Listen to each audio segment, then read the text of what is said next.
Wel, am fod y carolau Plygain wedi bwriadu'n wreiddiol ar gyfer eu canu yn gynnar ar y bore Nadolig, mae sawl un ohonyn nhw yn dechrau trwy gyfarch y bore yna a chyfarch y ffaith bod Cris wedi enni ar bore Nadolig. Dyna y gawn ni yn y garol sydd gyda ni dan sylw nesaf. Wel, dyma'r bore gore i gyd. Wel, dyma'r bore gore i gyd, yr oed i'r byd wybodaeth.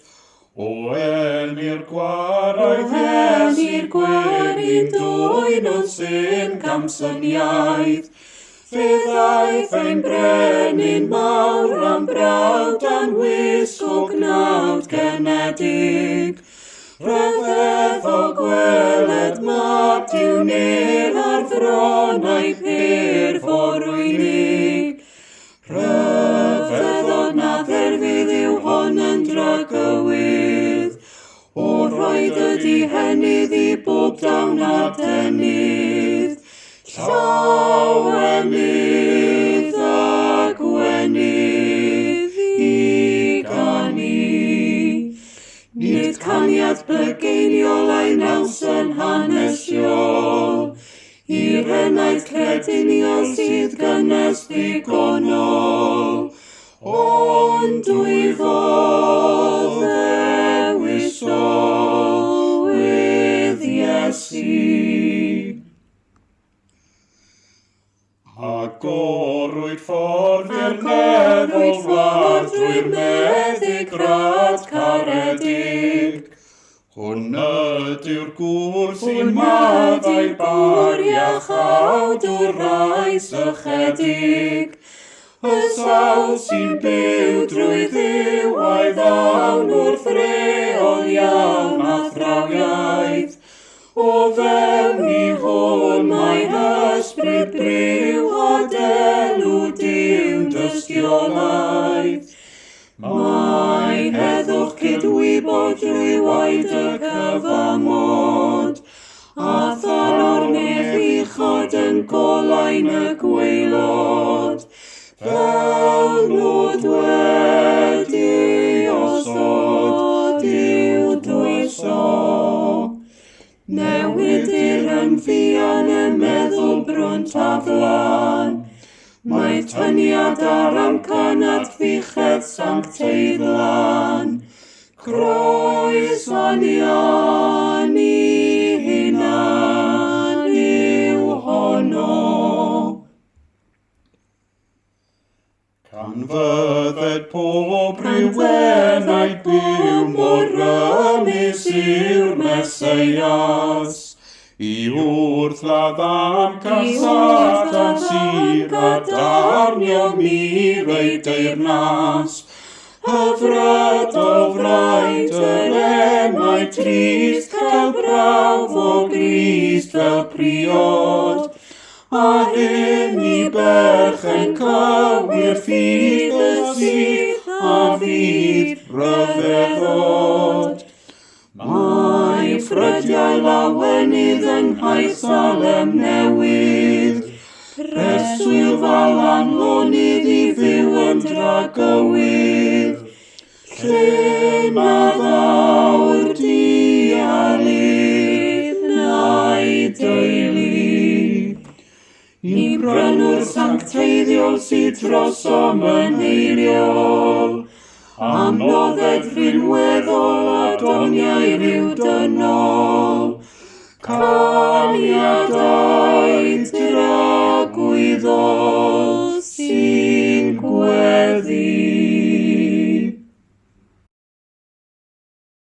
Wel, David Thomas oedd enw awdur y garol Wel Dyma'r Bore Gore i gyd, ond mae'n fwy cyfarwydd o lawer wrth i enw barddol, sef Dafydd Ddu Eryri. Roedd Dafydd Ddu Eryri yn fardd cynhyrchiol iawn ei hunan, ond roedd yn ddylanwadol hefyd yn hyfforddi beirdd eraill. Ac mae'r garol yma i'w chael mewn cyfrol y gyhoeddodd yn 1810. Ymhlith nifer o garolau eraill. Ac fel sy'n digwydd mor aml, i chi'n gweld y garol yma nodweddiadol o'r carolau Plygain mewn gwirionedd. Mae'n hir i ddechrau, Mae 'na 9 o benillion I gyd, a rheina mae 'na 4 llinell ar 10 I bob pennill, a'r llinellau yna'n hir. Mae ar fesur oedd yn boblogaidd iawn gan y corolwyr a'r beledwyr, sef y mesur sy'n cael ei alw'n Ffarwel Ned Pyw. Ac mae'r mesur yna'n rannu'n 2 ran mewn gwirionedd, sef mae 'na 8 linell I ddechrau, ac yn ymneiniad o 6 linell yn ail hanner y pennill. Felly mae 'na ryw fath o newid ger yn y garol yma. Ac fel fyddwch chi'n disgwyl gan y Carolau Plygain, mae'r gerdd yma'n llawn odli, yn llawn cyflythreni, yn llawn cyffyrddiadau cyngeneddol, fel ych chi'n gweld o'r dechrau. Wel, dyma'r bore gore I gyd, y rhoed i'r byd wybodaeth, wenir gwaraidd Iesu gwyn, un dwyn o'n syn camsyniaeth. Mae Crist wedi dod nawr I ddod yn I oleini, i'n symud ni o'n cam ddealltwriaeth ni, ddealltwriaeth lawn o'r Efengil Gristnogol. Mae 'na 9 pennill i'r garol yma I gyd. I ni'n mynd I roi sylw I pennill 1, 6 a 9, sef y pennill cyntaf a pennill ola, ac yna 1 yn y canol. Ac mae'r pennill gyntaf, fel wedi nodi'n barod, yn dechrau trwy gyfarch bore Nadolig, a sôn am y ffordd mae y Iesu gwyn, yr Iesu bendigedig wedi cael I enni'r bore yna I roi goleuni ni, I roi gwybodaeth cywir I ni. A mae'r pennill yna mynd mlaen wedyn eto ennill arferol y Carolau Plygain I sôn am rhyfeddod y geni, ynddo fe? Fe ddaeth e'n brenin mawr a'n brawd, yr un sy'n frenin ond hefyd yn rhyfeddod iawn, yn frawd I ni, dan wisg o gnawd gynedig, hynny wedi cael ei eni felly, ynddo fe? Rhyfeddol gweled mab diw ner ar fronau per forwynig, hynny yw ar fronau mair, mab diw ei hunan felly, ynddo fe? Rhyfeddod na dderfydd yw hon yn drygywydd. O roed i'r dihennydd yw diw, felly yr un hen iawn. A mae 'na weddi fyna nawr I ddiw roi I bob dawn y denydd. Hynny yw bod donia nawr yn cael, y denydd yn cael hedfan fel petai. O roed y dihennydd I bob dawn y denydd, llawenydd a gwenydd I ganu. Mae'r gair gwenydd yn golygu awen, felly mae 'na ryw weddi fan hyn am ryddid nawr I ganu am y rhyfeddod yna, rhyfeddod geni'r baban Iesu felly, ynddo fe. A wedyn mae'r dar bach ola yn pwysleisio pwysigrwydd yn math o ganu. Nid just adrodd ar hanes nawr, ond bod yr hanes yna a gwir ystyr. Bod rhywun yn canu o wir ffydd fel petai, o wir adnabod y baban yn y cryd fel I gwaredwr a'i harglwydd. Nid caniad plygeiniol, hynny yw nid caniad yn gynnar yn y bore nawr, a'i naws yn hanesiol, hynny yw sy'n just yn adrodd ar hanes, ynddo fe? Nid caniad plygeiniol a'i naws yn hanesiol i'r enaid crediniol, sydd gynnes ddigonol. Dwi'n mynd ddigon i'r crediniwr, just adrodd ar hanes, ond dwyfol ddewisol wedd Iesu. Hynny yw bod chi'n gweld Iesu trwy lyged ffydd. Ar ôl y pennill cyntaf, mae'r garol yn mynd yn ei blaen wedyn I sôn am bwysigrwydd credu'n iawn a dod I adnabod Crist. Hynny yw, mae'n sôn am y ffordd yr ydyn ni wrth natur yn farw yn ein pechodau ni, bod e'n calo ni yn gaeth I dwyll pechod a grymoedd yr un drwg. Ond bod Crist wedyn, bod na trwy ffydd yn Crist, mae modd cael dod I iachawdwriaeth ac I ryddid trwy ffydd yn Crist a trwy dod I adnabod trwy ffydd. Ac yna, erbyn pennill 6, y pennill nesaf I ni mynd I roi sylw iddo fe, mae yna dechrau edrych ymlaen yn nawr at y nefoedd. Agorwyd ffordd i'r nefol wlad, trwy'r meddyg rhad caredig, sef Crist wrth gwrs. Hwn ydy'r gŵr sy'n maddau bai iachawdwr rai sychedig. Dyna pwy yw'r un aned yn y preseb y Methlem. Y sawl sy'n byw trwy ddiw a'i ddawn wrth reol iawn athrawiaeth, hynny yw, bobl sy'n byw bywyd yn ôl deddfe diw, felly, ynddo fe, neu'n ceisio wneud hynny. O fewn i hwn, mae ysbryd bryw a delw diw'n dystiolaeth.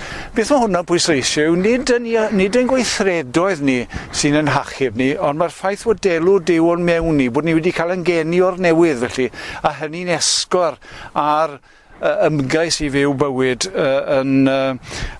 drwy ddiw a'i ddawn wrth reol iawn athrawiaeth. Ac yna'r pwysles mae nawr bod wrth cael yn cymodi a diw yng Nghrist, bod yna heddwch nawr rhyngddon ni a diw. Mae heddwch cydwybod drwy waed y cyfamod, hynny yw trwy aberth Crist felly.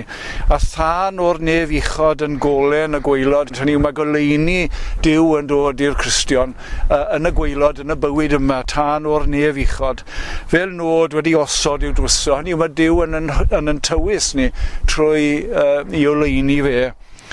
Newidir yn fuan y meddwl brwnt aflan, bartyniad ar amcan at fichedd sancteiddlan. Hynny yw, mae'n awydd ni at fyw bywyd sanctaidd nawr.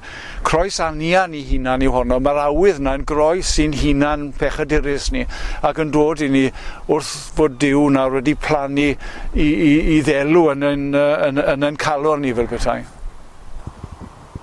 Mae'r rhan gyntaf garol yn pwysleisio'r ffordd mae ryddhad yn dod i ni, ryddhad o bechod ac eithiwed drygioni trwy ffydd yn Crist. Hynny yw trwy y ffordd i ni'n cael yn aileni, trwy'r ffordd i ni'n cael delw diw nawr yn cael ei osod arno ni. A mae ail hanner y garol yn sôn nawr am y ffordd yma'r ddelw yna yn cael ei chryfhau fel petai. Y ffordd y mae'r Cristion yn cael ei sancteiddio, yn cael ei baratoi ar gyfer y nefoedd. Y ffordd y mae'n sôn am ddedd Duw yn cael ei osod ar ei galon, a bod yna oleuni nefol yn mynd ar gynnydd mewn gwirionedd y mywyd a phrofiad y Cristion. A hynny'n ragflas mewn gwirionedd o'r nefoedd ei hunan. A dyna yw diwedd y garol yma. Mae'r golygfa nawr yn troi erbyn y diwedd at y nefoedd ei hunan. Canfydded pob rywenaid byw, hynny yw'r un sydd wedi cael ei fywhau trwy Grist, felly ynddo fe, mor rymus yw'r Meseias, hynny yw Crist y Meseia, mor rymus yw i wrthladd amcan Satan sir a darnio mir i deyrnas, hynny yw i ddryllio teyrnas yr un drwg, felly ynddo fe. Hyfrydol fraint i'r enaid trist, cael prawf o Grist fel priod, a hyn i berchen cywir ffydd y sydd a fydd ryfeddod. I ni dod nôl erbyn diwedd y garol nawr at ryfeddod yr holl hanes geni Crist, ond hanes yr iachawdwriaeth sy'n dod trwyddo fe hefyd wrth gwrs. Ac yna ni'n troi at y nefoedd ei hunan. Mae ffrydiau o lawenydd yng Nghaer Salem newydd, preswylfa lan lonydd i fyw yn drygywydd, lle na ddawr dialydd neu deulu. Hynny yw, mae yna berffeithrwydd nawr yn perthyn i'r nefoedd. Mae pob drygioni a pob effaith drygioni wedi mynd erbyn y diwedd. Mae yna fuddugoliaeth lwyr nawr yng Nghrist. A wedyn, mae yna dychwelyd eto, o'na weddi ar ddechrau garol yma am yr awen yma i ganu. Hynny yw am gallu ganu'n effeithiol i clodydd Duw a Christ. A dyna sydd gyda ni ar y diwedd. Un prynwr sancteiddiol sydd drosom yn eiriol. Am nodded rhinweddol a doniau rhyw dynol. Caniadau tragwyddol sy'n gweddi. Hynny yw, dyna beth sy'n weddi i Grist ac i Dduw am pwy ydyn nhw ac am rhyfeddod yr iachawdwriaeth. A mewn gwirionedd, beth ni'n gweld yn y carolau Plygain yma yw bod y carolau yma, y canu yma i ni'n neud ar fore Nadolig yn rhagflas mewn gwirionedd o'r canu fydd yn dod i'n rhannu yn y nefoedd i dragwyddoldeb. Caniadau dragwyddo sy'n gweddi